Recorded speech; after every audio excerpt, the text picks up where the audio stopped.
powerful. The jaw is super, super strong, and when you clamp down like that, you can break something for sure. Hey guys, this is Dr. Nadia Aboulhosn, Dr. A. And Dr. Joanna Valentine, Dr. B. Okay, so over the years, we had a lot of people come and ask us questions about dental-related topics, and now they're asking questions about business and how do you build a team and how do we scale in different locations, and also while being working parents. So we decided to add value to you and answer your questions as well with this new podcast called Ask Drs A and V. Yep, so today is our very first podcast. We're going to start with a dental-related one today, but we're hoping that as this goes forward, the topics will change and shift as it relates to you guys. We want to make sure that whatever we're talking about, you guys are excited about, that it means something to you. So please share with us, any questions that you guys have, any topics you want us to discuss, because we wanted to make it relatable and we want to make sure that it's of value to you guys, okay? So today we're going to talk about clenching and grinding. Okay? Yes. So, we're bringing a topic today and we're going to introduce it. It's just to start out of curiosity for you. So it's going to start to bring us questions, and you can definitely leave us comments below with your questions, and hopefully with time we can come in live and answer your questions live. So let's go ahead and start with what was the questions that we're bringing, actually the questions that are really common with our patients. So this is how we're going to start today. Do you have your first question over there? So a lot of people, they'll just come in and they'll ask us, what is clenching or grinding? A lot of times people come in, they don't have any pain, they don't have any symptoms, and they're wondering why we're recommending, this and that, including a night guard. Why are you telling me I need this? I don't have anything going on. And what we tell them is clenching and grinding is something that happens very silently. It takes time. It doesn't, happen overnight necessarily. And so what we're recommending is preventative. Sure. So what is clenching? Clenching is basically when people take their teeth and they just clamp down on it. They're just locking their jaw. And that's really powerful. Yes. The jaw is super, super strong. And when you clamp down like that, you can break something for sure. And with grinding, it's not just clamping down, but they're basically rubbing their teeth. They're going like this all night, all day, whatever the habit may be. And over time, they'll wake up one morning and say, oh, wow, where did my teeth go? They're all short, they're all flat.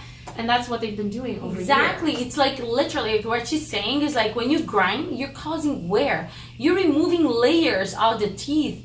And it starts to become sensitive because you're removing the layers, and getting closer to the nerve, and that's how it gets more sensitive.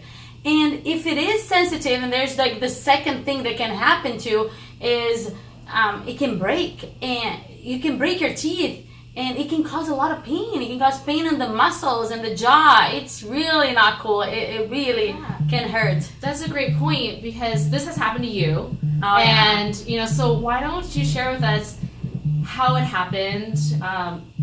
How did it turn out? Oh yeah.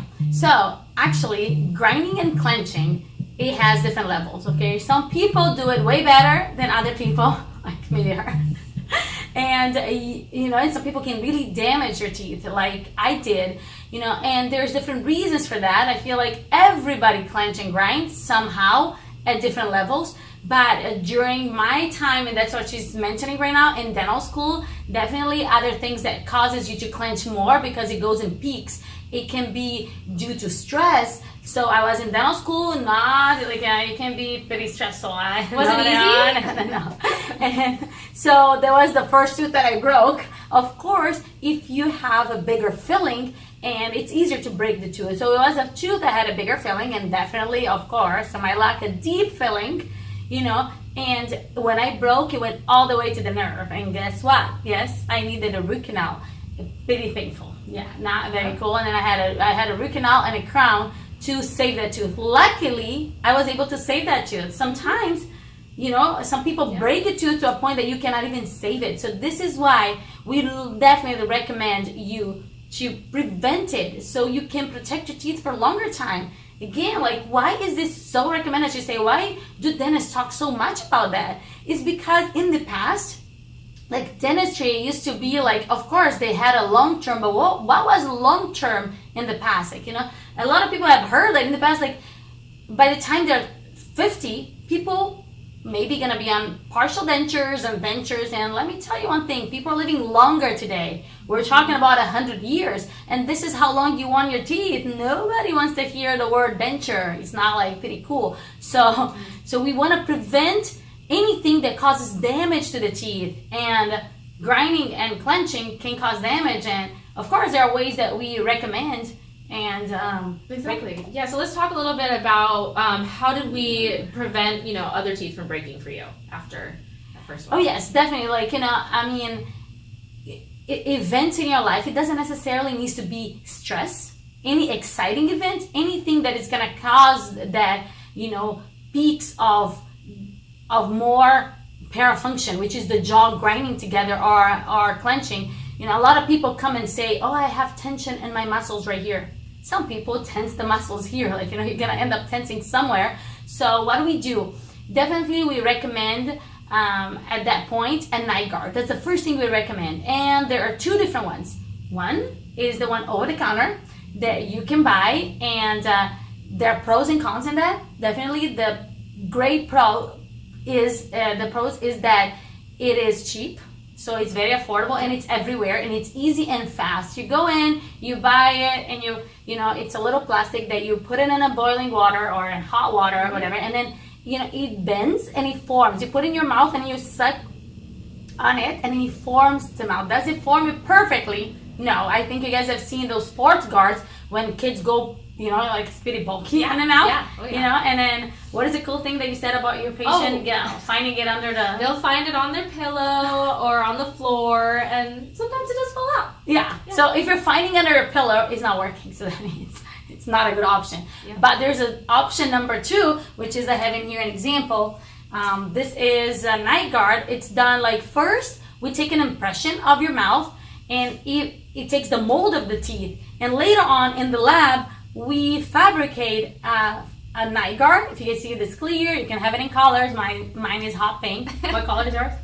It's just clear. Oh, it's clear. Right. I'm not that cool. Anyway, so you can get it clear, or you can get a hot pink. Anyway, so you put it in here, and then it covers. So it's kind of protecting, and it's not like when the other opposing tooth is going to come in and try to find a place to clench, is not going to be right there. So it's kind of, It helps distributes the forces, yes. And we can also adjust your bite so that, when you are clenching on it or you're grinding on it, you're not just putting pressure on one point. Because wearing that guard and putting pressure on just one point is just as bad as not wearing it. So that's the nice advantage we have with the custom guards, is we can actually calibrate your bite to make sure that, you're balancing all the forces and everything to limit the amount of damage that you're doing while you're sleeping. And of course, the night guard is long-term prevention. It kind of helps with, symptoms over time.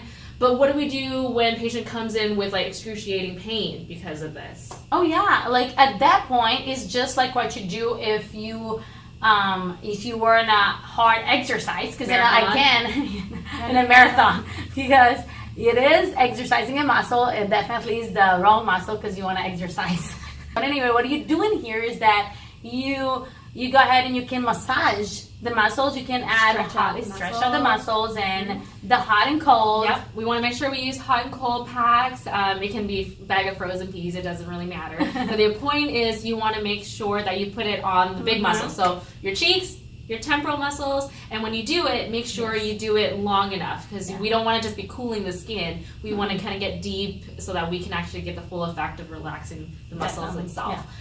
You can also take some NSAIDs, which are anti-inflammatories, so commonly known as ibuprofen or Aleve. Yeah. That'll help with pain and any swelling in the joint. Of course, this is all temporary fix, right? I mean, you're trying to not get there, but once you get there, you do that. But you don't want to live life like, hey, I'm always...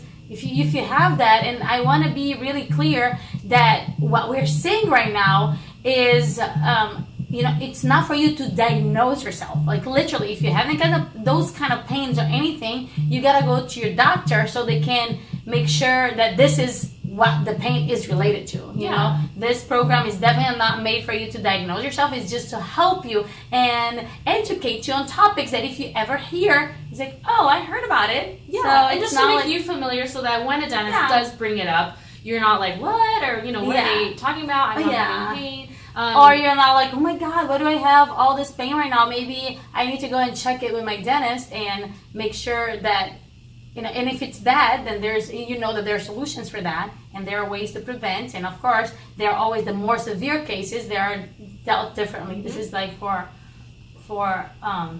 regular, like, occlusal functions that we call, that is grinding, clenching. Most everybody have it. Yep. Yeah, so that's all we've got for you today. We hope you enjoyed this segment, and we're really excited to start this. We hope that it'll take us to places where we are really adding value to you guys, and you can, you know, get a lot of the questions or, you know, experience life stories, you know, answered. If we don't have the answer, we'll definitely find the answer for you. Sure. We'll bring on, you know, specialists on the topic to kind of join us and talk about it as well. So again, this is the beginning, and we're gonna make sure to relate to you and add value to you as it goes, and we're gonna address your questions and your concerns. So until next time, guys, be boundless with an iconic smile. Bye.